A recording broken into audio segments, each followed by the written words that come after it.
දෙවියන් වහන්සේ ඔබ ගලවන්නට ආ දවස ඔබ නොදත් හේිනි. මේක මේ හේතුවක් විදිහට තමයි දෙන්නේ. අපි ගොඩ දෙනෙක් ජේසුස් වහන්සේ ඔබ මාව ගලව ගන්න ආබව දැනගෙන හිටියා නම් එහෙම කරන්නේ නැහනේ. හරියට අර තානායම් කරු දැනගෙන හිටියා නම් මේ ජුසියතුමයි දෙවිමෑණියෝ එන්නේ ගැලුම් කරුවව උපද්දවන්න කියලා අනිවාර්යයෙන්ම තානායම් කරු හොඳම කාමරයක් හෝ ඉන්න කට්ටියක් අයින් කරලා හරි කාමරයක් දෙනවා. මොකද ඔහු දැනගෙන හිටියේ නැහැ.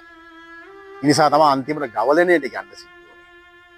ඒ වගේම එදිනෙදා ජීවිතේ හැමදාම මතක තියාගන්න යේසුස් ඔබේ ගෙදරට ඔබේ හදවතට එනවා. නමුත් අපි ඉඩක් දෙනවද?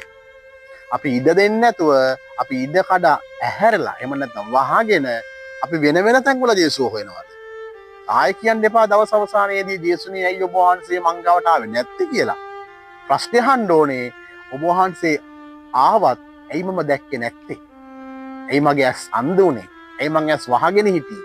මං නිකන් දැක්ක දේ දැක්කේ නෑ වගේද හිටියේ? ඒ නිසා ඔබ ඔබෙන් අහලා මේ ඇස් විවෘත කරගෙන ජේසුට ඔබ ළඟ රැඳෙන්න වටපිටාව හදවා ගන්න. මොන ජේසුස් ගීතයි.